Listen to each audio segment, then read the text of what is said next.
Amen. There will be peace. As Clara Carter and Chocolatté Miller are making their way up front, we are celebrating Black History this month. We're celebrating Black History all the time, 365. Yet we set aside these 29 days of February this year to celebrate Black history. There are people in the foreground and people in the background of Black history. Some of their names you know, and some of their names you have no idea who they are, yet the impact they're making. Chocolatté Miller and Clara Carter, our multi-generational team, will be sharing the words of Dr. Martin Luther King, his Birmingham letter from a jail. Chocolatté will be bringing narrative, and Clara Carter will be bringing the words of Dr. King. The letter from a Birmingham jail is a response. The language in the letter was not updated, so you will be hearing the language that Dr. King used at the time. Allow them to soak into you and to set the stage. I'd like to read for you just a little bit of some of the unsung people in that time.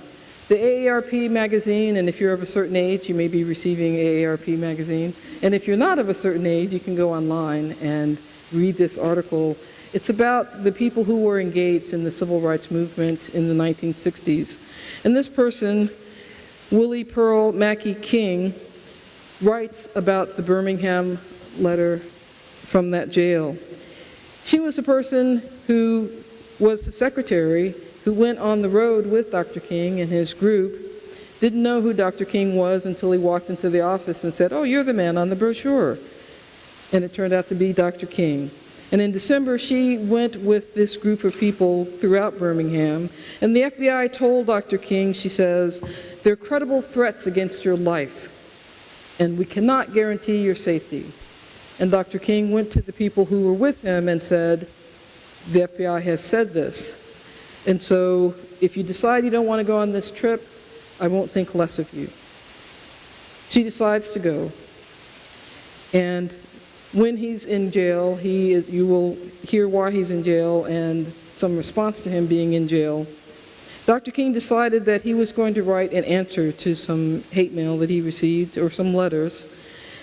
He was in jail, and he asked the jailers to bring him a pen and some paper. Willie Pearl Mackey King writes, and they said, "You're not in a library. You don't get anything to write with." He wrote on the edges of newspaper, on toilet paper, on sandwich bags, on anything that he could get his hands on, and his attorney, Clarence Jones, hid the scraps under his suit jacket and slipped them out of the jail. We had to put together this jigsaw puzzle on the floor trying to figure out what went where. Scott's taping things together. She says, Dr. King's handwriting wasn't the best. The lighting was terrible in his jail cell. This is how the letter from a Birmingham jail was developed. And when it was released, no one paid attention to it at first, until Bull Connor perpetrated violence on the people, and then people started asking for what was Dr. King writing about. So let's hear what Dr. King and a narrative have to say.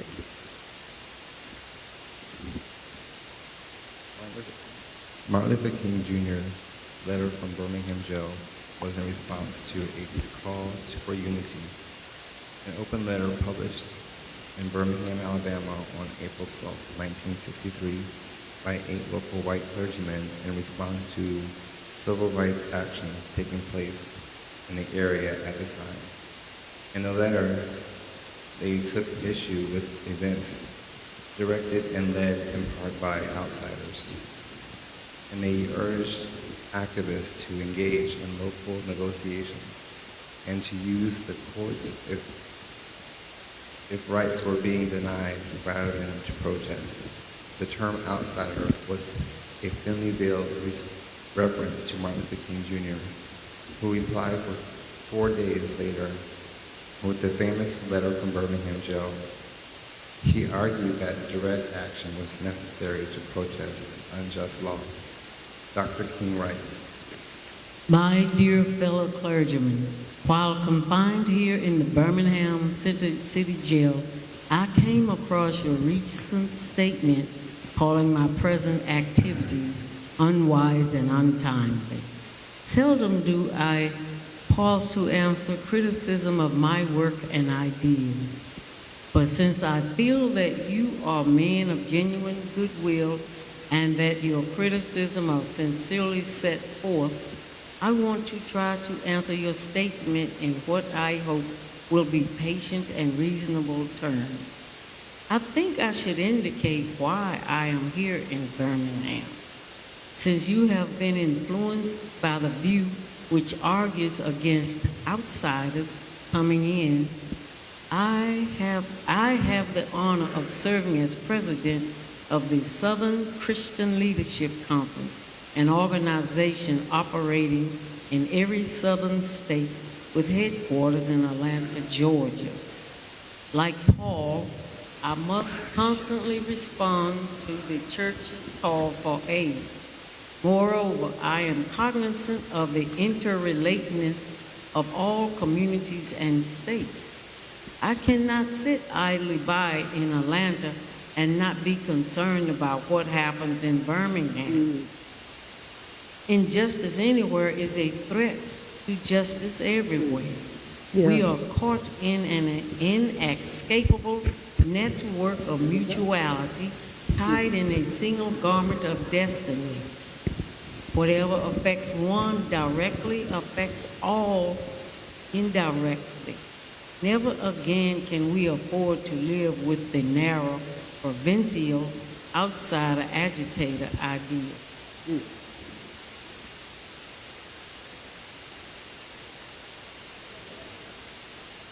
King next details the principles of nonviolence that govern the campaign for justice in Birmingham. There are 4 steps to such campaigns: information gathering, negotiation, purifying reflection, and direct action. King's letter quickly moves to the first of these steps, briefly outlining the violence against Black citizens in Birmingham and noting efforts to improve conditions in other ways have met with refusal or with bad faith promises. My friends, I must say to you that we have not made a single gain in civil rights without determined legal and nonviolent pressure. Lamentably, it is an historical fact that privileged groups seldom give up their privileges voluntarily.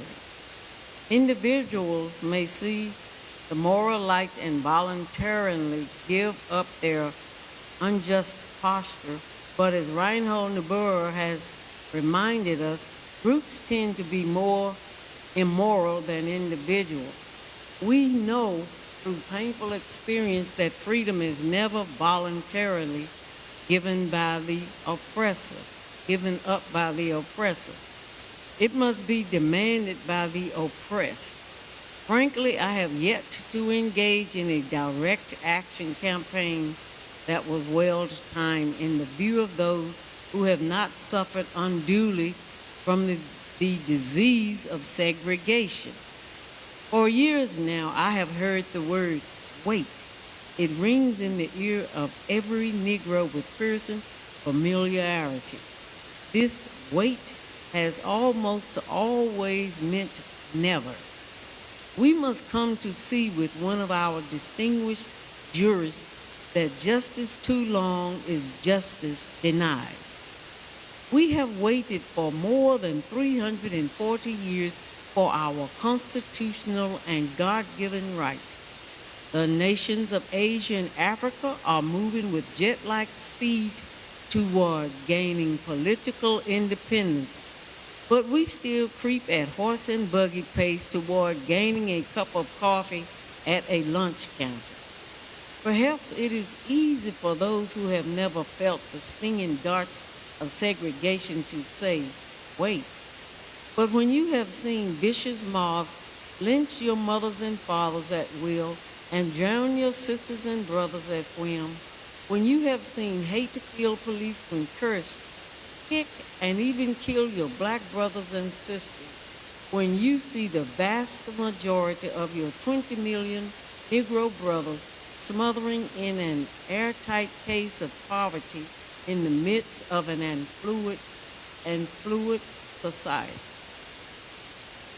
The aim of nonviolent direct action is to create a tense situation or crisis which will make negotiation previously judged impossible possible, King explains. Nonviolent direct action shifts tension from the people suffering to those harming them. King provides a list of examples to demonstrate why it is no longer possible for Black Americans to wait for their rights. The examples he includes all contribute to one of the profound physiological effects of segregation, the feeling of fundamental erasure that King's terms nobodies. When you are harried by day and hunted by night by the fact that you are a Negro, living constantly at tiptoe stance, never quite knowing what to expect next, and are plagued with inner fears and outer resentments, when you are forever fighting a degenerating sense of nobodiness, then you will understand why we find it difficult to wait. There comes a time when the cup of endurance runs over, and men are no longer willing to be plunged into the abyss of despair. I hope, sirs, you can understand our legitimate and unavoidable impatience. Shallow understanding from people of goodwill is more frustrating than absolute misunderstanding from people of ill will. Lukewarm acceptance is much more bewildering than outright rejection.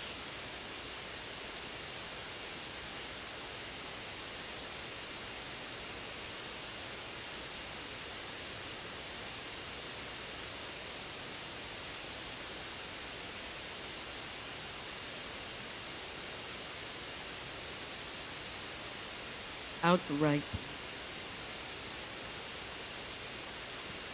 King is clear that there is strength in tolerating an unjust sentence and argues that the willingness to suffer this wrong is a key step toward the eventual triumph of right, because nonviolent direct action has worked in other parts of the South, as well as in other parts of the world.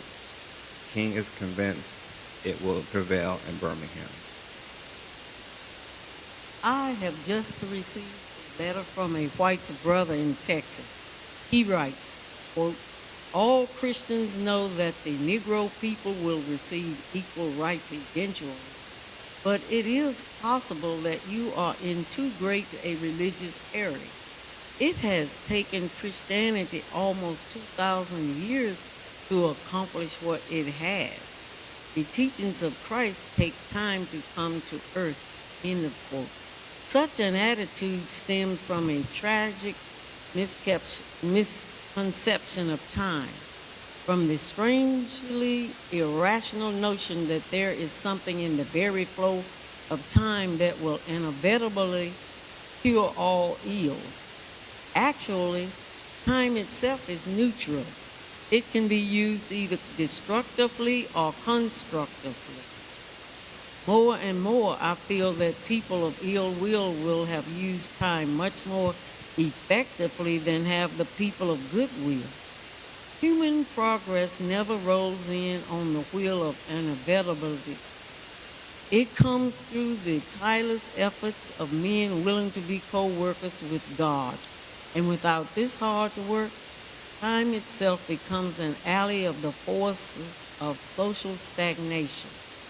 We must use time creatively in the knowledge that the time is always ripe to do right. Now is the time to lift our national policy from the quicksand of racial injustice to the solid rock of human dignity. King is not the first person to make this argument, and he presents it powerfully in this letter. He references St. Augustine, an influential Christian philosopher, but this argument is also important across American history. In the years before Civil War, abolitionists like Frederick Douglass argued that there was a higher law, the law of conscience, which authorized people to break unjust laws, specifically those which enslaved people. Letter from Birmingham jail participates in the important intellectual transition, one that insists that American laws should aim to be just and fair in the legal sense, as well as just and equitable in the moral one. So I have not said to my people, get rid of your discontent. Rather, I have tried to say that this normal and healthy discontent can be channeled into the creative outlet of non-violent direct action. And now this approach is being termed extremist. But though I was initially disappointed at being categorized as an extremist, as I continued to think about the matter, I gradually gained a measure of satisfaction from the label. Was not Jesus an extremist for love? Love your enemies. Bless them that curse you. Do good to them that hate you. And pray for them which despitefully use you and persecute you. So the question is not whether we will be extremists, but what kind of extremists we will be. Will we be extremists for hate or for love? Will we be extremists for the preservation of justice or for the extension of justice? Jesus Christ was an extremist for love, truth, and goodness, and thereby rose above his environment. Perhaps the South, the nation, and the world are in dire need of creative extremists. Yet all too many people have been more cautious than courageous and have remained silent behind the aestheticizing security of stained glass windows. Let us all hope that the dark clouds of racial prejudice will soon pass away and the deep fog of misunderstanding will be lifted from our fear-drenched community. And in some not too distant tomorrow, the radiant stars of love and brotherhood will shine over our great nation with all their scintillating beauty. Yours for the cause of peace and brotherhood, Martin Luther King Jr.